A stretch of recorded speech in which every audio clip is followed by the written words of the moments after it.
Okay, so tell me why you're here. I've been working out for a long time, and I'm just looking to kind of break that plateau and try something different. Well, tell me about the plateau. I've been stuck. I'm pretty strong where I'm at right now, and I was able to get really far, but, I've just stayed at the same weight before. I haven't been able to drop any clothes size or anything like that. Nothing's changing. When you say like nothing's changing, what would you like it to be? Where is it somewhere where you've been in the past? No, it's somewhere new that I've never been to. Never. Look at you. Can I tell you right now? I'm gonna give you another pound because I like it when people are aiming for things that they haven't reached yet. A lot of people go for like their golden years, right? Like, oh, when I was in this shape, it was great. So tell me about what this is. What does this look like or feel like?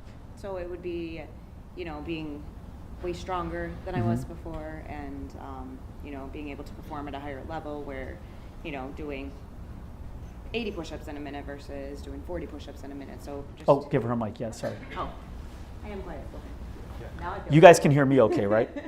Okay. Now I feel good. Okay. I feel like I should lead a class right now. You are. She's leading. Okay, go ahead. All right. So, I'd love to be able to perform more push-ups at a given time, and perform a pull-up that I've never been able to do, and just do these things that I know my body's capable of, but I have never been able to do. Okay, awesome. So why are you here? There's like 1,000 gyms to go to. We're not even the cheapest. Why here? Why not like LA Fitness or something? I see the transformations that you're making, and they're always posted online, so I always see those, and I've heard other people talk about it, and I see the transformations that they make and the consistency that happens. People are here all the time. So when you say the transformations, was there one that resonated with you? You were like, man, that one was awesome. No. No, so it's just a bold combination of all. Just a combination of seeing all of the transformations, and if they can do that in 10 weeks, then I don't see why me, who's already been doing everything up to this point, can't do that too.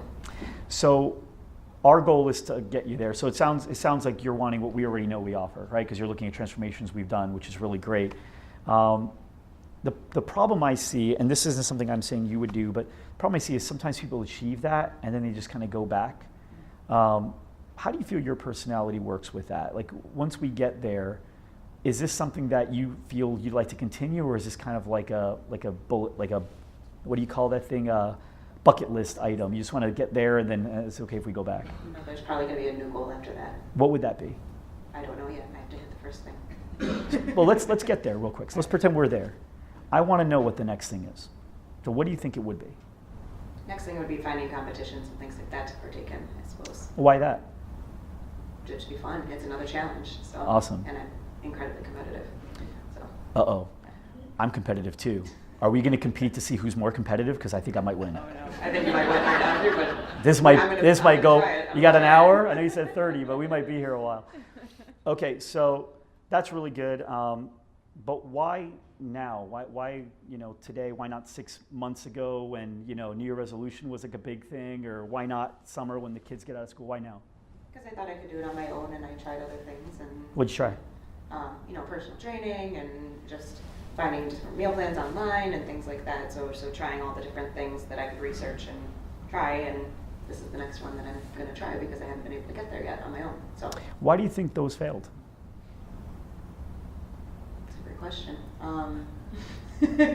You stumped me. Well, I just want to make sure we don't do it here, right? So yeah, why I do you think think it would be the someone holding me accountable at every step of the way, more than just myself holding myself accountable, because for the most part, 9 out of 10 times I can do it, but every once in a while there's going to be that fall off. Okay, and you think, based on what you've seen, you think Farrell's is definitely something that would help you there? Yeah, absolutely. Yeah? Absolutely. Absolutely. Can I give you another pound? You are like the nicest person. You're just making my place sound awesome, even more than I thought. Well, it's here's the thing. The truth is, my business is my baby. I work so hard on it, and it's kind of like when somebody says something nice about your baby, you like that person automatically. They're your friend, right? Okay, so we have now here we're going to cut. This is where now you go into different options. But before we get into that, do you guys see what I did leading up to this point? What are some things that you guys noticed I did? Raise your hand. Anybody can. You kept on bringing on her to sell the program for you. Why are you here? What are you doing? What's failed in the past? And she was doing all the selling, and you were just You complimented her, and you worked to make her feel comfortable. She was stumped, and you recognized and let her know that you knew that was difficult. And again, you complimented her with attributes that she exuded to you. And if you paid attention, I complimented her on liking my gym. And what that tells you is that in order for her to keep getting those compliments, what is she also going to keep doing? Saying good things about my gym. And what is she doing to her own brain by doing that? Pretty cool, right? So when somebody says something nice about your place, you spend a little bit of time on that. Because when you appreciate that, they'll say that more, and you want them to keep saying that. And when they go home, they're going to say it. When they see their friends, they're going to say it. Train them on what they like about your gym by letting them do all the work. So you did a really good job asking, tell me why you're here, which opened that up to that question, and then you elaborated on that. Then you kept coming around with other questions that were referred to. So you controlled the whole conversation with your questions. Without her leading off into the rabbit holes. And although it probably felt like I did most of the talking, who really did? What statements did I say? You're competitive. That was the statement. And then what did I, but I asked a question. Do you remember what I asked? What did I ask after that? If you're going to Do you have more time? yeah. I can answer. So ask me any question that a customer would typically ask, or a potential customer. How much is it? Okay, so we're further down the pipeline, so they don't usually ask that early on, right? So that usually. We get it. Oh, you get it early. Oh, let's tackle that bad boy. Okay, so. Okay, so let's really quick. Jill, how long have you been with the franchise? About 5 years now. So that's long enough to represent her knowing what you guys deal with too, right? Okay, so let's. Oh, go ahead. I just want to say that the reason that comes up more quickly is we haven't had a lot of sales training, and when you don't ask questions like you did, then that comes up because there's too much dead time. And You yep. don't know what else to ask. That's exactly what we were going to start with. So when I'm sitting down with Jill, if I don't do what I did, she controls the conversation. Now, Jill cares about one thing. Now, she obviously cares about other things too, but what's the main decision maker to her in her mind? Huh? Results. Well, results are a requirement to pay, and price is a thing that matters to her, right? At the end of the day, I can say I can get your results, but you're gonna have to give me 10 grand right now. Okay, well, yeah, that's. So at the end of the day, that is a big part of it. But if I let her control the conversation, I'm done. I'm toast. And I'm gonna get a question that I hate. Because when you ask that question, if you notice, you kind of stumped me when you asked that. I don't normally get that question so early. In fact, that's not common. And my clients, no, same thing. I mean, as long as you're executing, right? But you don't get that early. She's not, when we were doing our role play, were you even thinking about price?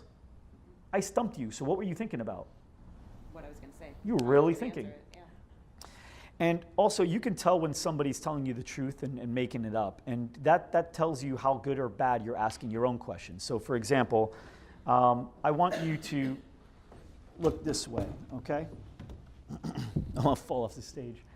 Okay, so who is your favorite, or what was your teacher's name in 3rd grade?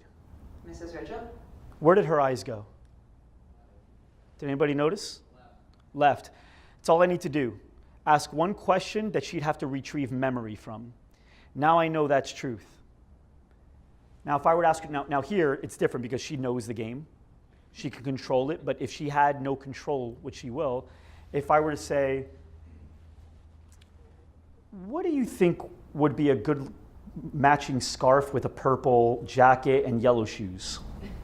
Green. Okay, so she will never look left to get that answer. There's a creative, and then there's your actual memory is on the other side. So when you're and this is good for interviewing people as well, because people are really good at interviews, and they're really good at telling you what they're really great at and what they're not really great at, and they always make the weaknesses look like strengths. And so you want to make sure you pay attention to the eyes, because in a sales pitch, when the person's looking to the left, now keep in mind, not everybody will go to that side, even though you have to ask a certain question that gets them going there. And it could be something as simple as that, like, what was your favorite sport in high school? Why? What was your coach? Little things like that, and they'll look, whatever, just get there. Find questions that will relate to you. But when you do that, now you know that's where truth is. Now, when you see them looking to the right, you know that they are now starting to create answers. So, an employee, I'll give you an example. Hey, so tell me about a time that you messed up at work in another place and you felt really bad about it. And now he goes this way, he's making this shit up. Whatever he's telling you, he's making this up right now. That never happened, but it's going to sound real. If he looks to the left, okay, this is a real thing. This is a real thing. He's really pulling this from back when it really happened. Now, it's not gospel, because sometimes we will look the other way to create a better version of the truth. So keep in mind, it's not something you can totally use, but when you're selling somebody, if you're noticing they're looking to the memory side, you know you're on the right track. If they're looking to the right, they just want to get the hell out of there. So you're spending too much time on yourself. That's usually the case, because most people are very interested in what? That's the number one topic everyone cares about. You'll never lose them if you talk about them. As soon as you start talking about you, watch the eyes. You might lose them quickly too, okay? So as far as the pricing goes, you guys ever get on a phone call? Phone rings. Thanks for calling, Loud Rumor. Yeah, how much do you guys charge for? Okay. You want to never get that again, or at least minimalize it to like 10%? Okay, you ready? You're calling me. Okay? First we're going to do normal. Can you tell me how you answer the phone? Farrell's Extreme Body Shaping and Bling. This is you. How may I help you? Farrell's Extreme Body and Shaping. This is Mike speaking. How can I help you? Yep. Okay, phone rings. Make the ring.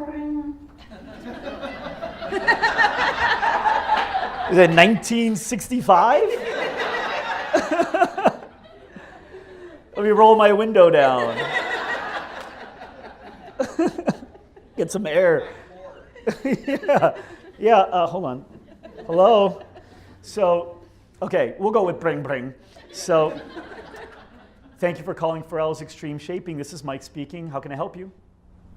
Hi, I was calling to get some pricing information on your program. Okay. Now, she said a statement, but it was in the form of the tonality, right? Program? Right? So you can say a statement, but some people will also ask it as a proper question, right? Yeah, how much you guys charge for? So we're going to do this again. I want you to just call, okay? Can I use the same phone? I want you to use something different. A different phone? Yeah, I want to see what happens here. It's going to be like a Katy Perry song or something. Because you know you got bad blood. Is it bad I may not answer for until the fourth ring? Okay. Thanks for calling Farrell's Extreme Shaping. This is Mike speaking. May I ask your name, please? Hi, this is Jillian. Hey, Jillian. How are you? Hi, I'm doing well. How about yourself? Uh-oh. Okay, we're going to keep going. I'm doing great. Thanks for calling. Jill, are you a customer with us or a member with us? No, I'm just calling to get some information on the program. You got it. Now, how did you hear about us? I have a friend that does it, and they do awesome with you. Oh, really cool. What's your friend's name? Justin. I love Justin King, that guy? Yeah, that dude. I love Justin. He's awesome. How do you guys know each other? We've been going to school together since elementary grade school. So, Really? That's cool. So what did he tell you? he just said that he loves the workouts. They're super intense, and he's been seeing really, really great results with it, and just loves the people that he's with. That's great. Okay, awesome. Also, do you mind if I just grab your number real quick in case we disconnected? I could just call you right back. Sometimes our phones act up a little bit. Yeah, sure. That's fine. Okay, what is it? It's 123 Mm-hmm. 3333. Okay. And you say your name was Jill? Yeah, that's correct. Believe it or not, I know like 18 Jills. What's your last name, Jill? Faber, Faber. You got it. You live around here? Yes. Okay. She has pricing yet? Who's controlling this call? I'm controlling the call. I'm leading the call. Can you do your answer one more time? Yeah, absolutely. Thanks for calling Pharrell's Extreme Shaping. This is Mike speaking. May I ask your name, please? My name's Jillian. Hey, Sherian, how are you? It's Jillian. I thought you said Sherian. I thought you were like making something up. Like you're like, this is my chance to be Sherian. I've always wanted to be Sherian. I just feel like she's more sophisticated and elegant. Okay, so My parents named me Sherian. so what you do is you answer the same way, but instead of saying, how can I help you, the worst question, you say, may I ask your name, please, the best question. Now, the way you're answering the phone is not wrong, just like the way most people work out is not wrong. It's just not the best, most efficient way to get the result you want. Okay? So no one's like, dude, that was the worst way to answer the phone. I can't sign up for your gym now. They don't even think you did it the wrong way. In fact, they're even trained like you are that that's the way you answer a phone because that's how everybody answers the phone.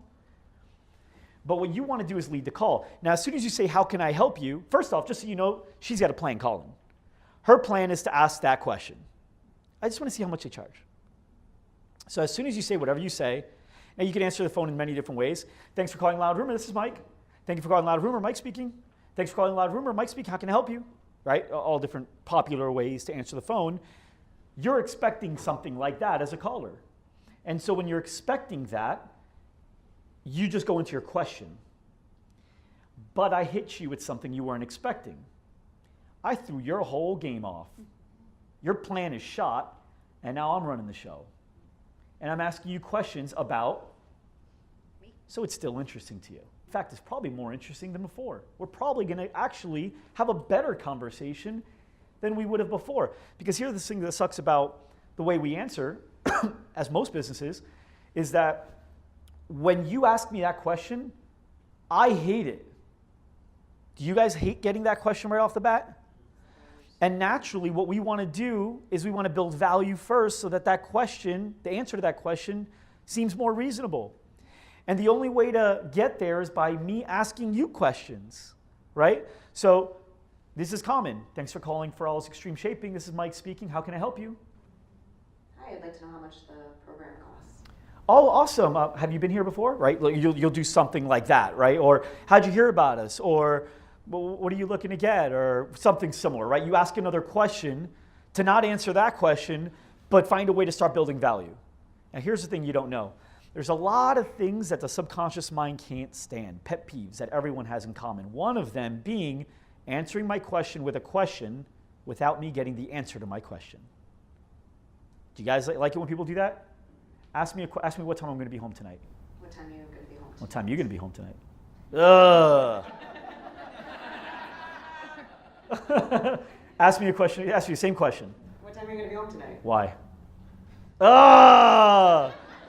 Do you hate it? But you're all doing it. We're all doing it to build value. Does that make sense? We're literally making you not like us to build value in us. So what you want to do is, if you need to answer a question, answer it, but in a form of a question. Now, keep in mind, the question of pricing generally will not happen on a phone call if you do it the way I'm telling you to do it. Because you're building so much value. Now we have does it sound like now we have a little bit of a relationship already? Now, I can get into this part, we were where we were, and I could say, hey, Joe, I don't know if you have the time or not, but would you like to drop in and kind of pay us a visit? I'd love to invite you in. Yeah, I'd love to come see what you do over there. I'm going to be around 5 o'clock. Can you come in around then? I think like 5:30 would probably work a little better. Challenging me already. I'm just kidding. Yeah, 5:30 is cool. Okay, so 5:30 tonight? Yeah, I'll see you there. Okay, I'll be the guy with the really thick eyebrows that is probably shorter than you expected. Is that cool? I'll be looking for you, yeah. Okay. Now, there's a strategy to that too. There's a phrase in sales that I like, one of my mentors taught me, which is, I'm not okay, so you're okay. And if you show vulnerability, you feel more confident around me. There's always an alpha, regardless, right? So and you know who the alpha is. When you go and meet someone and you shake their hands, one of you is the alpha. If you were nervous, he's the alpha. If you weren't nervous, you're the alpha. And I know that sounds weird, and some of you may not agree with that, but it's really damn true.